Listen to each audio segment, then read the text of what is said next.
Hello, my name is Bobby, and in this video we're going to be covering the parameters feature of ScriptRunner Connect. Parameters is a feature that gives you the ability to modify how an integration is functioning without actually having to go and change the code itself. As a user, there are two ways you can interact with parameters. The first is using them.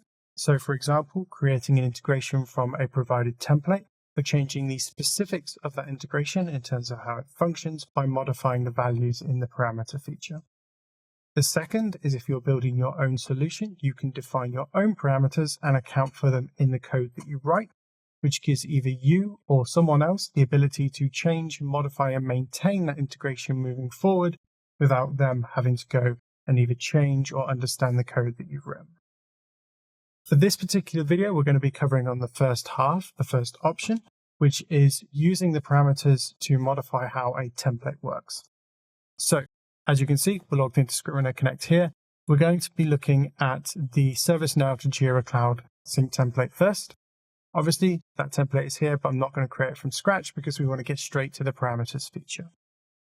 So if I go to Workspaces, we have a parameter demo here, where if I go into the basic view, you can see the next step that we're on in terms of creating this integration is defining the parameters.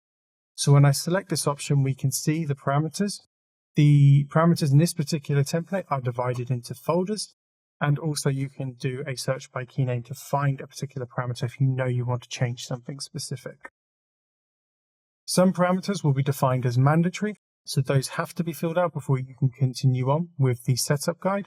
So for example, under here you can see that both the Jira Cloud project key, i.e. the project we want to sync with ServiceNow, and the ServiceNow admin email are both required but empty, so we would need to fill this out. So let's just fill this out with web, and let's fill this out with database. As you can see, with all of the parameters, there are three main values. We have the key, how that is called in the code itself, the value itself, whether that's predefined or can be modified by you, and a note to give you an instruction on what this particular parameter does in this particular integration. So again, just to walk through examples of what some parameters might be, we have the fields that are going to be synced between ServiceNow and Jira, the project key that we're syncing, the issue type we want to sync.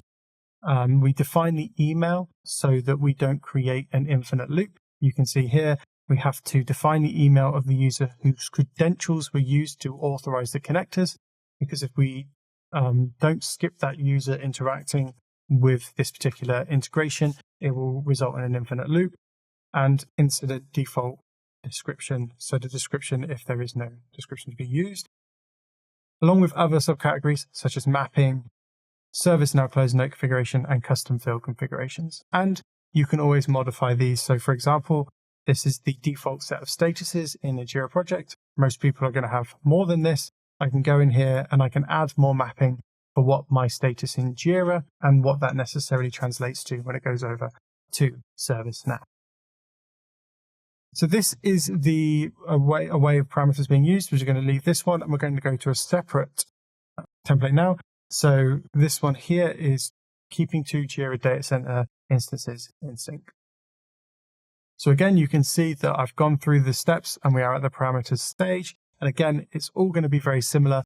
The name, key, which is used in the code, the values, and then the notes describing what those parameters are. These parameters are already defined, so there's nothing that I need to fill out here. But again, there are things that I can change, for example, statuses in terms of how they might translate, if at all, custom fields, etc. All of the things that you would want to be able to control and configure about your synchronization between two products without actually having to go and write a line of code in ScriptRunner Connect. So that is the parameters feature, how you can use it to make your integration custom and unique to you without actually having to write any code in ScriptRunner Connect. Thank you very much for your time. Have a great rest of the day.